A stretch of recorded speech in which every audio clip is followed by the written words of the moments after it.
जो अंदर परमात्मा है वो बहुत बड़े आकार के है या वो अलग है, और जो बिल्ली के अंदर परमात्मा है वो बहुत छोटे है और हाथी से कम शक्तिशाली है।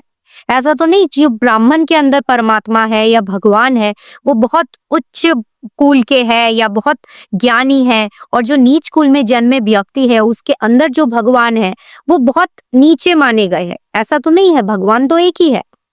भगवान इज अ सुप्रीम, भगवान इज ओमनी प्रेजेंट, भगवान इज ओमनीपोटेंट। भगवान को सब पता है, भगवान सब जगह है। ऐसा कोई भी जगह नहीं है इस संसार में जहाँ पे भगवान नहीं है, सब जगह पे भगवान विराजमान है। तो इसलिए जो बुद्धिमान व्यक्ति है वो कभी भी किसी में भेदभाव नहीं करते। क्यों? क्योंकि सबके अंदर परमात्मा, एक ही परमात्मा सबके अंदर विराजमान है। ठीक है, ये पहला रीजन है। सेकेंड रीजन है कि अगर आपका उच्च कुल में जन्म मिला भी है, अगर आप सुंदर है भी, अगर आपको बड़ा आकार मिला है हाथी जैसा और आपको छोटा आकार मिला है बिल्ली जैसा, तो क्या है? हम तो शरीर नहीं है, हम आत्मा है। हम सभी को पता है कि ये जो शरीर है, ये सुंदरता है, ये ज्यादा दिनों का नहीं है, ये हमारे साथ पूरे जिंदगी तक नहीं रह सकता है। बड़े बड़े सेलिब्रिटीज पता नहीं कौन कौन से ट्रीटमेंट करवाते हैं, बोटॉक्स लेते हैं, बहुत कुछ करवाते हैं, लेकिन फिर भी उनको बूढ़ा होना पड़ता है, फिर भी उनको ओल्ड एज का सम्मुखीन होना पड़ता है, फेस करना पड़ता है। इन द सेम वे कोई भी इस दुनिया में चाहे कितना धनी हो, कितना शक्तिशाली हो, कितना पैसा वाला हो, वो ओल्ड एज को यानी कि बुढ़ापे को टाल नहीं सकता।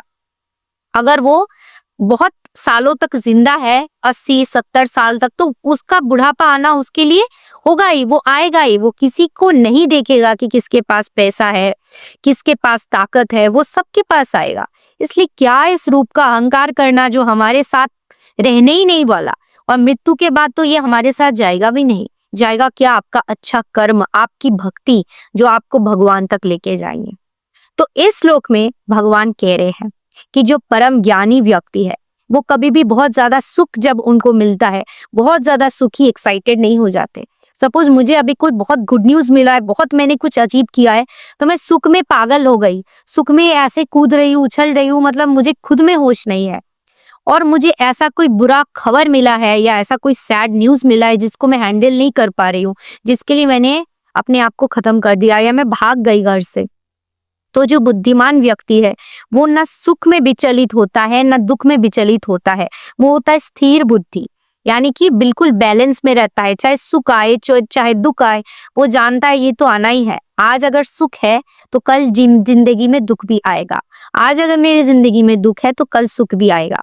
इसलिए वो हर परिस्थिति में स्टेबल रहते हैं, और सुख दुख ये जो एक्सटर्नल चीजें हैं ये उसको इफेक्ट नहीं करते, क्योंकि वो